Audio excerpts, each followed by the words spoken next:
지난 한 주간도 하나님의 은혜가 여러분들에게 함께 있는 줄 믿습니다. 앞으로도 그 은혜가 평생토록 함께하기를 축원합니다. 세상에는 두 종류의 사람이 있습니다. 눈을 뜨고 세상을 살아가는 사람이 있고, 눈을 감고 세상을 살아가는 사람들이 있습니다. 우리는 눈을 감고 이 세상을 살아가는 사람들을 시각장애인 또는 낮춰서 맹인이나 소경이라고 부릅니다. 이들에게 소망이 있다면 그들의 유일한 소망은 보는 것일 것입니다. 앞을 보지 못하는 사람들에게 유일한 소망이 보는 것인 것처럼 진정으로 보는다라는 것은 중요한 의미를 가지고 있죠. 인생의 삼중고를 가지고 살아갔던 헬렌 켈러의 이야기는 너무나 유명합니다.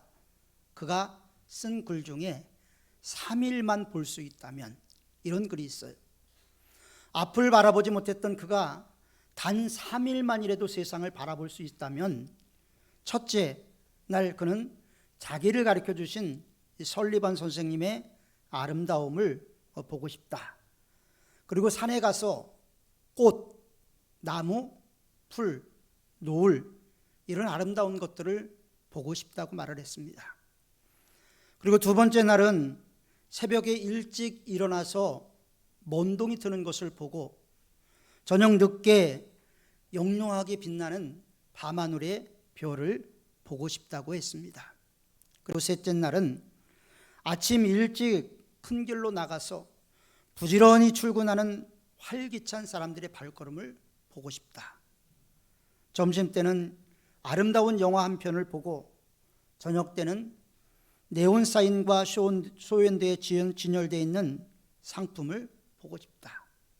그리고 집으로 돌아와 3일 동안 이 세상을 보게 하신 하나님께 감사하겠다라고 글을 썼습니다.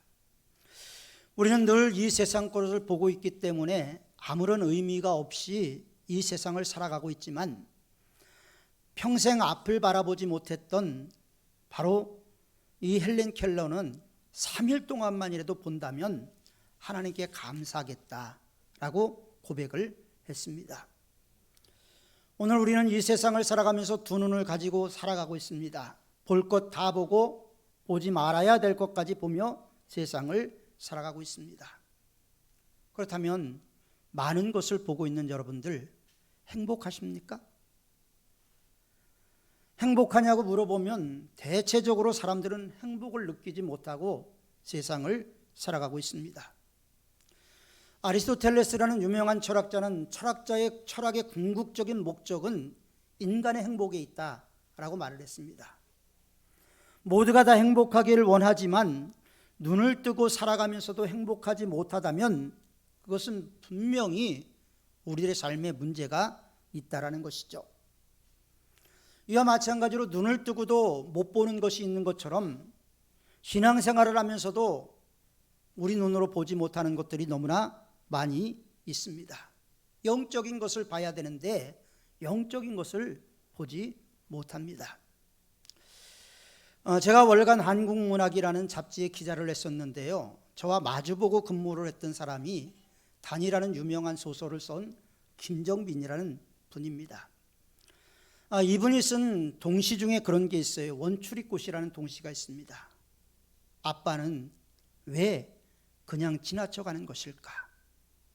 저기 샛노란 원추리꽃이 피었는데, 원추리꽃이 피어있는 걸 보고 자기는 아름다움을 보고 감탄을 하고 있는데, 무심히 지나가는 아버지, 무심히 지나가는 어른들을 보면서 이 시는 하나의 영적인 의미를 전달해주는 시로 우리에게 다가오게 됩니다. 아름다움이 있지만 아름다움을 볼 수 있는 눈을 우리는 상실해버리고 말았습니다. 나무 꼭대기에 앉은 잠자리를 보고도 아름다움을 느끼지 못합니다. 나뭇잎에 동그랗게 맺혀져 있는 이슬을 보고도 우리는 감탄하지 않습니다. 왜 우리들의 모습이 이렇게 변했을까? 우리가 영적인 것을 보지 못하고 자꾸 육적인 것만 보려고 하니까 이 세상의 아름다운 것을 볼 수가 없고, 아름다운 것을 볼 수가 없으니까 우리의 눈은 점점 허무한 데 굴복을 하고 허망한 것만 추구하는 모습이 되어버리고 말았습니다. 오늘 우리가 읽은 본문 사도행전 9장 말씀은 사도 바울이 예수님을 인격적으로 만나는 회심의 장, 소명의 장을 그리고 있습니다. 기독교를 받게 했던 사울이라는 인물이 어떻게 그리스도인이 되어서 그리스도의 복음을 전하는 사람이 되었는가, 또 이 사건이 사도 바울에게는 너무나 중요한 사건이었기 때문에 똑같은 사도행전 22장과 26장에서 두 번에 걸쳐서 이 이야기를 또 반복해서 사용을 하기도 합니다. 그는 대제사장으로부터 다메섹, 오늘날로 말하면 다마스커스죠, 다메섹까지 가서 여러 회당에 전달된 공문을 가지고 그곳을 방문하게 됩니다. 그 공문의 내용은 물은노소, 남녀노소를 물은하고 그리스도를 믿는 사람들을 체포하여 예루살렘으로 데려가기 위한 체포 영장을 가지고 있었던 것입니다. 그런 영장을 갖고 담대하게, 당당하게 그는 다메섹을 향해서 가고 있었습니다. 그때 갑자기 후련히 하늘로부터 빛과 또 그 빛이 강렬해서 주위에 있는 사람들을 둘러 비치게 됩니다. 그는 나중에 간증할 때 그 빛이 하늘로부터 오는 밝은 빛이었다라고 말을 합니다. 호련히 하늘로부터 밝은 광채가 그를 덮었고 그 덮음으로 말미암아 영광의 빛에 굴복하는 사울이 되어버리고 만 것이죠. 그는 그 광채 앞에서 앞을 볼 수가 없어서 땅에 고꾸라져 떨어지고 말았습니다. 겨우 동료들에 의해서 다메섹이라는 곳에, 다메섹에 사는 유다의 집으로 이끌림을 받게 됩니다. 그는 거기서 사흘 동안을 식음을 전폐하게 되지요. 먹지도 마시지도 못한 상태였습니다. 사울은 이렇게 예수님을 만났어요. 사울이 이렇게 예수님을 만나는 과정이 있었던 것처럼 저와 여러분들도 예수님을 만나는 과정이 분명히 있어야 된다는 거예요. 예수님을 믿는 믿음이라는 것은 우리가 하나님의 말씀 외에 우리가 체험을 덧입힐 때 아주 견고해지는 것이죠. 흔들림이 없게 되는 것이죠. 예수님을 만남을 통해서 바울이 깨달은 게 있었어요. 그게 뭐냐면 자신이 본다고 하면서 아무것도 보지 못하고 살아왔다라는 것입니다.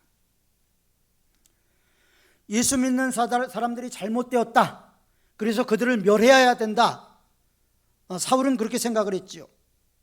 그러나 정작 자기가 잘못하고 있다는 것을 깨닫지 못했던 것이 또한 사울이었습니다. 시각장애자들은 앞을 못 보고 살아가기 때문에 보기를 원하죠. 그것과 마찬가지로 영적으로 우리가 보기를 원하는 하나님 앞에 간절함이 있어야 된다는 거예요. 오늘날 우리가 하나님을 믿는다고 합니다. 하나님 앞에 나와 예배드린다고 합니다. 그런데 세상 사람들과 다를 것이 없어요. 어떤 뜨거움도 없어요. 열정도 없어요. 세상 사람들과 비교해 보면 일주일에 한 번 와서 목사 설교 듣고 가는 것이 예배고 하나님을 믿는 것이라고 생각하는 사람들이 너무나 많다라는 것이죠. 그렇기 때문에 우리들의 눈에 영적인 비늘이 벗겨지고 온전한 예수 그리스도를 바라볼 수 있도록 간절함과 뜨거운 마음으로 나아가는 성도들이 되어야 할 줄 믿습니다. 경건의 모양은 있지만 경건의 능력이 없어요. 지식은 많이 알고 있지만 그 지식이 율법주의의 한계를 벗어나지 못하고 있습니다. 그래서 바리새인처럼 신앙생활을 하면서 바리새인들을 비난하지만 바리새인들보다도 못한 신앙생활하는 사람들이 너무나 많이 있다라는 것이죠. 사도 바울은 영적으로 눈을 뜨기 전에 누구보다도 하나님을 사랑한다고 생각을 했어요. 나만큼 하나님을 사랑하는 사람이 없다.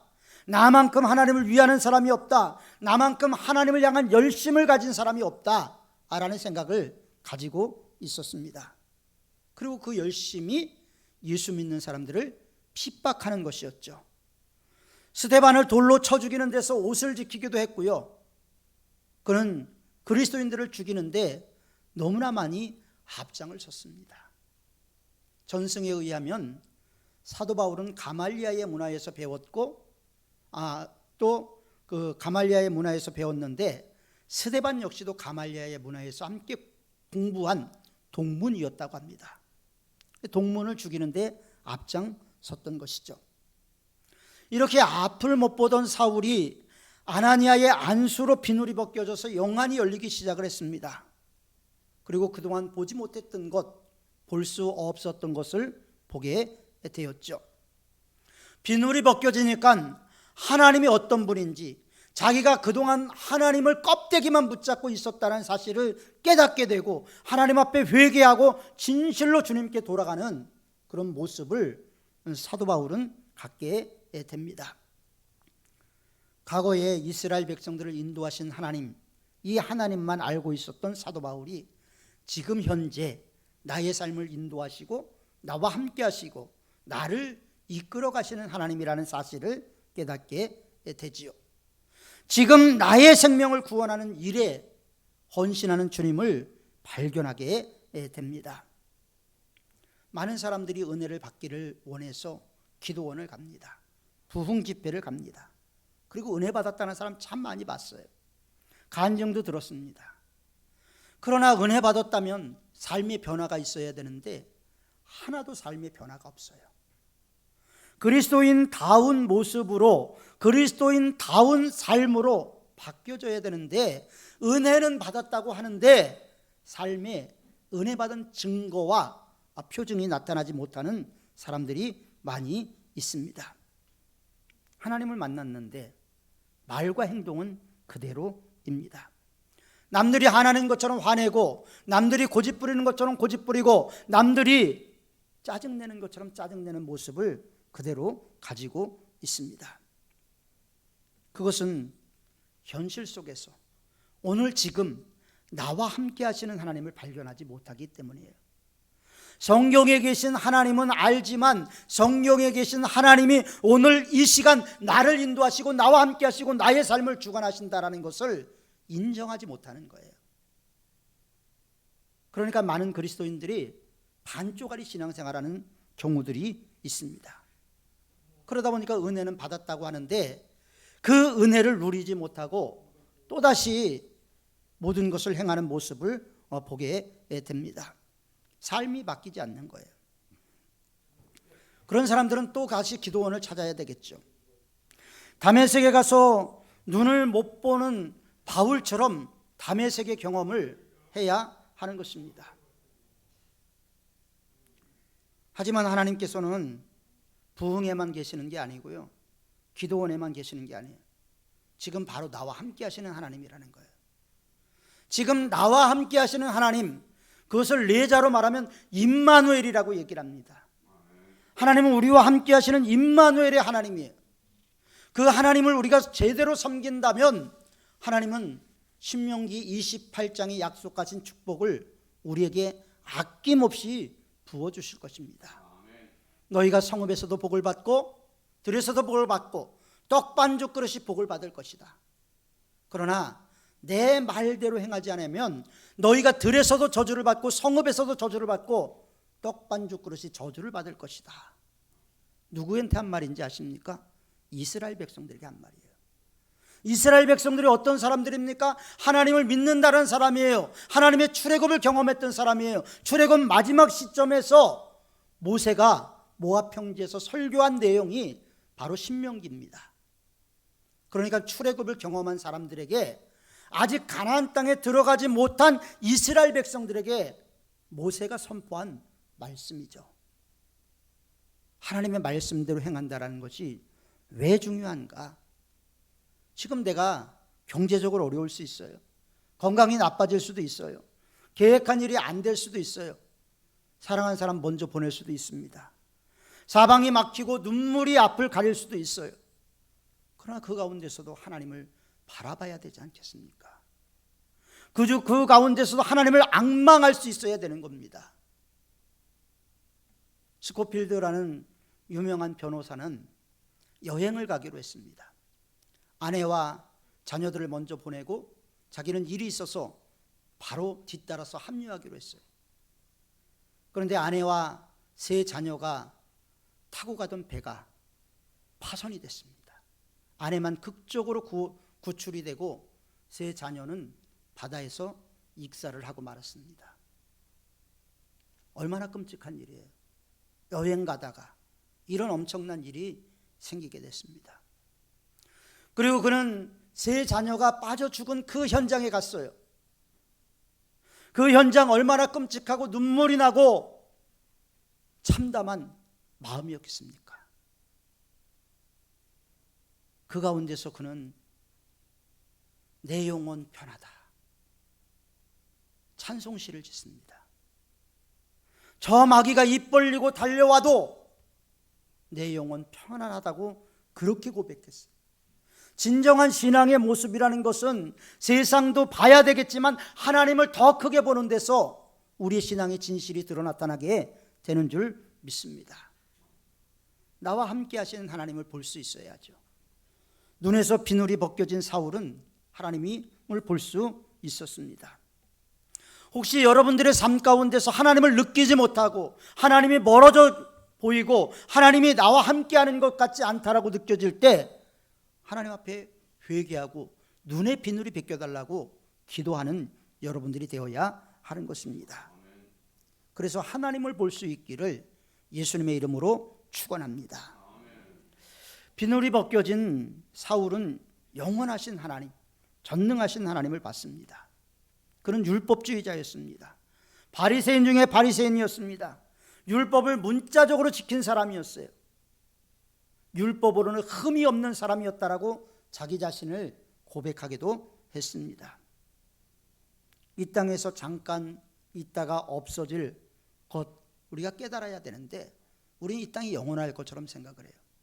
그래서 좀 더 갖기를 원하고요, 좀 더 누리기를 원하고, 좀 더 평안하기를 원해요. 좀 더 예수님 앞에 나가기를 원하고, 좀 더 예수님과 가까이 하기를 원하는 것은 우리 삶에 방해가 돼요. 그래서 가끔 기도하시는 분들을 보면요, 기도의 내용이 뭔지 아십니까? 이 세상에서 타락된 삶을 살 수 있도록 하나님 도와주세요. 더 많은 돈을 주시고 더 많이 이 세상에서 출세하게 하시고 이 세상 것을 누릴 수 있도록 도와달라고 하나님께 기도하면서 우리는 타락을 위한 기도를 하고 있어요. 그런데 우리는 그것이 정당하다고 생각하는 잘못된 누를 범하고 있습니다. 하나님은 축복의 하나님이시죠. 그래서 찬송가를 쫙 펼치면 만복 근원 주 하나님이 나옵니다. 만 가지 복의 근원이 하나님이에요. 그러나 하나님의 복을 받으려면 먼저 우리들의 마음의 그릇이 바뀌어야 되는 거예요. 하나님의 복을 받을 만한 그릇이 되어야 한다는 겁니다. 이 땅은 영원한 세상이 아니에요. 그런데 우리는 영원할 것처럼 이 세상을 살아가요. 우리가 함께 신앙생활 하다가 먼저 명을 달리한 사람들이 얼마나 많이 있습니까? 먼저 주님 품에 간 사람들이 얼마나 많이 있어요. 그런데도 우리는 깨닫지 못하는 어리석음을 범할 때가 많이 있다라는 겁니다. 사도 바울은 당시에 유명한 가말리엘, 이스라엘 최고의 스승이었던 가말리아의 문화에서 배운 바리새인이었어요. 율법으로 흠이 없습니다. 율법에 어긋난다라고 생각한 그리스도인들을 핍박했던 사람이었죠. 그런데 그가 예수님을 만나고 나서 뭐라고 얘기하는지 아십니까? 내가 그동안 누렸던 이 모든 것을 다 배설물로 여긴다. 좀 저속한 표현으로 하면 똥으로 여긴다라는 거예요. 내가 가졌던 바리새인, 베냐민 지파, 율법으로 바리새인이고 모든 지식에 뛰어난 이 모든 것들을 다 자기는 배설물로 여기겠다고 말을 합니다. 이런 바울이 이 로마의 복음을 전하기 위해서 로마로 갑니다. 로마로 가는데 죄인의 신분으로 가요. 그는 체포돼서 로마 시민권을 가지고 있었기 때문에 가이사의 재판을 받기 위해서 로마로 가게 됩니다. 물론 나중에 순교는 당하죠. 하지만 항해 중에 유로글라라는 강풍을 만나게 됩니다. 강풍, 여러분 뭐예요? 미친 바람. 얼마나 그 바람이 예측이 불가능했으면 광풍이라고 표현했을까요? 유로글라라는 강풍을 만나 배가 파손할 위기에 놓이게 됩니다. 그때 바울은 선장과 선원들에게 이렇게 말합니다. 여러분, 이게 얼마나 중요한 믿음의 사람인지 잘 보십시오. 나의 속한 바 곧 나의 섬기는 하나님의 사자가 어젯밤에 내 곁에 서서 말하되 하나님께서 너희와 함께 행선하는 자를 다 내게 주셨다 하였으니 그러므로 여러분들이여 안심하라. 나는 내게 말씀하신 그대로 되리라고 하나님을 믿노라. 여러분, 지금 사도 바울은 뭐라고 얘기를 합니까? 내게 말씀하신 그 하나님의 말씀대로 이루어질 것을 믿는다라는 겁니다. 이게 사도 바울의 믿음이었어요. 우리 믿음은 어때야 됩니까? 창세기부터 요한계시록까지 66권 성경에 기록된 하나님의 말씀은 그대로 이루어질 것을 믿습니다 라는 고백이 나와야 되지 않겠습니까? 그런 고백이 우리를 살리는 거예요. 그런 고백이 우리의 영을 새롭게 하는 겁니다. 그런 고백이 우리의 영혼을 살리고 우리로 하여금 더 풍성한 그리스도의 은혜를 누리게 만들어 주는 것입니다. 사도 바울이 이 고백을 했을 때 언제였습니까? 강풍이 불기 시작한 지 이튿날이 되었습니다. 더 세게 불고 파도는 더 높아졌습니다. 사공들은 배를 보호하기 위해서 어쩔 수 없이 모든 화물을 바다에 던졌습니다. 사흘째 되던 날은 배에 기구까지 버렸습니다. 그러나 여전히 배는 제어할 수가 없었습니다. 그렇게 열흘이 지났어요. 열흘 동안 먹지도 못했습니다. 마시지도 못한 상황이었어요. 희망은 어디에도 보이지 않습니다. 이제 이 배는 파손되고 모든 사람들은 다 바다에 빠져 죽는 상황이 되어버렸죠. 희망은 눈꽃만큼도 찾을 수가 없었습니다. 절망의 밑바닥까지 떨어진 사공들과 제수들에게 남은 것은 죽음 하나밖에 없었습니다. 이런 극한 상황, 절대 희망이 보이지 않는 상황에서 사도 바울은 뭐라고 얘기를 합니까? 그러므로 여러분이여 안심하라. 나는 내게 말씀하신 그대로 되리라고 하나님을 믿노라. 하나님을 믿노라. 이럴 때 아멘을 하는 거예요. 엉뚱한 때 아멘하는 게 아니고요.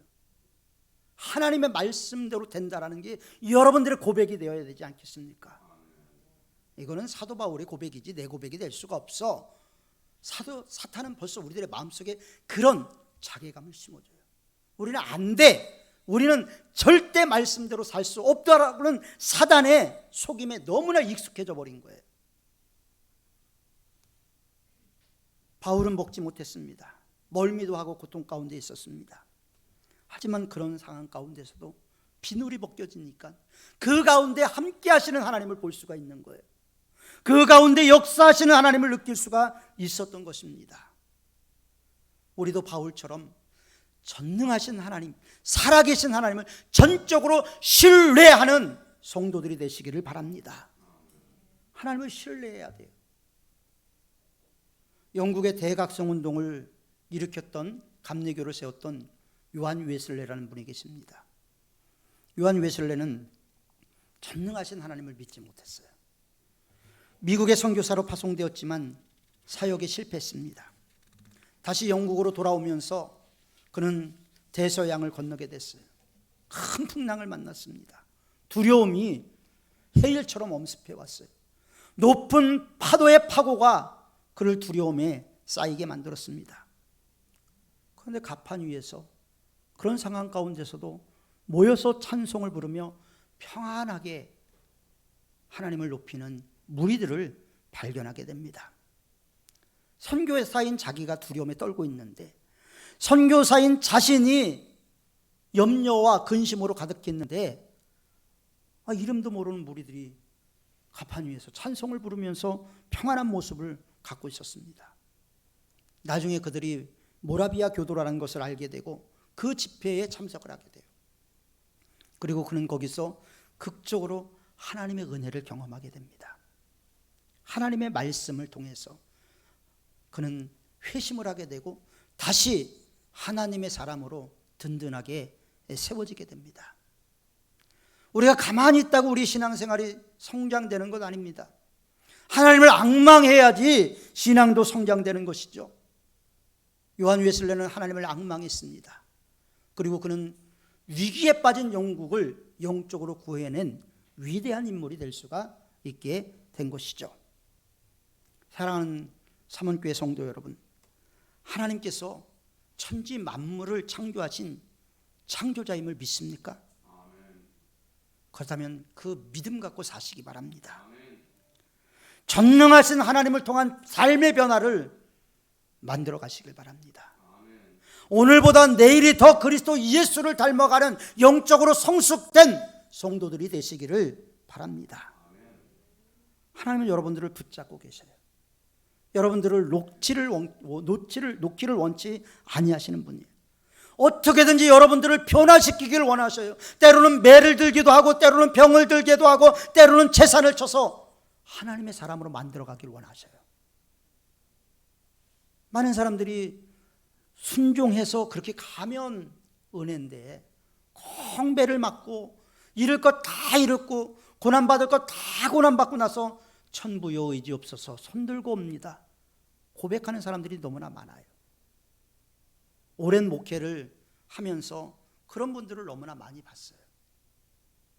미리 하나님께서 나를 지켜주셨지, 하나님의 은혜를 기억하면서 나아가는 성도들이 많지 않았다라는 것입니다. 그러면서 우리는 여전히 하나님은 전능하신 하나님, 무소불능하신 하나님, 어떤 경영이든지 못 이룰 것이 없는 하나님, 이렇게 이야기를 해요. 그런데 문제가 뭔지 아십니까? 우리가 말하는 걸 믿지 못한다라는 거예요. 우리가 말하는 것을 믿지 않는다라는 거예요. 믿음은 하나님 앞에 나가는 것입니다. 믿음이 없이는 하나님 기쁘시게 할 수가 없다라는 거예요. 우리가 드리는 예배도 하나님이 기쁨으로 받아들이고 하나님께 기쁨이 되게 하기 위해서는 믿음을 갖고 예배를 드려야 되는 것이죠. 믿음이 없이 1시간 앉아 있다고 와서 꾸벅꾸벅 졸고 지각하고 떠들고 하나님은 그 예배 안 받으십니다. 하나님은 우리를 변화시키기를 원하시고 끝까지 우리와 함께 하시기를 원하시지만 우리가 하나님으로부터 자꾸 멀어지려고 해요. 그래서 사도 바울의 눈에 덮인 비늘이 벗겨진 것처럼 우리 눈의 비늘이 벗겨져야 하는 것입니다. 어떻게 벗겨졌나요? 아나니아의 기도를 통해서 벗겨졌습니다. 아나니아가 하나님의 음성을 듣고 사울에게 하나님의 명령에 순종해서 사울에게 성령 충만을 위해서 기도했어요. 그래서 즉시로 비늘이 벗겨졌다고 말합니다. 그리고 그 즉시 사도 바울은 그리스도를 예수라고 증언하는 삶을 살게 되었습니다. 이것은요, 성령의 도우심이 없이는 불가능하다는 거예요.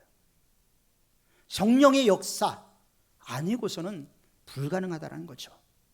그래서 사도 바울은 나중에 뭐라고 고백합니까? 나의 나된 것은 하나님의 은혜다.